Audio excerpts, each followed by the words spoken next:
दादा या ठिकाणी मला ते सन्माननीय व्यासपीठाला देखील एकच सांगायचंय, या गोरगरीब जनतेच्या आशीर्वादाच्या जीवावरती तुमच्या नेतृत्वाखाली दादा जर तुम्ही संधी दिली तर निश्चितपणाने या गटाचं मी सोनं केल्याशिवाय राहणार नाही.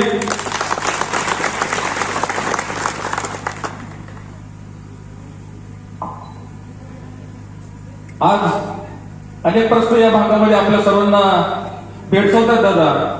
मी आपल्या संघटनेच्या पुढे देखील जाणार नाही, आपल्या शब्दापुढे तर याही पुढे नसणार आहे. ज्या ज्या गटामध्ये मेळावे झाले त्या सर्व ज्येष्ठ मंडळीने असतील, बाबू होणे असतील, सर्वांनी त्या ठिकाणी भावना व्यक्त केलेली आहे. दादा तुम्ही जे काही आदेश द्याल तो मी मान्य करेल हे देखील या ठिकाणी जाहीर सांगू इच्छितो. आणि या गटाला तुमच्या माध्यमातून मी सुदृढ करण्याचा निश्चितपणानं प्रयत्न करेल. आपण सर्वांनी जे काही आजपर्यंत या ठिकाणी प्रेम दाखवले ते निश्चितपणानं मी पुढे अशाच प्रकारचं घेऊन जात जाईल. या समोर असलेल्या माता भगिनींचे देखील मी मनापासून आभार या ठिकाणी व्यक्त करतो, कारण वेळ आधीचा झालेला आहे. माता भगिनींना विनंती राहील की जेवणासाठी आपण सर्वांनी अगोदर त्या ठिकाणी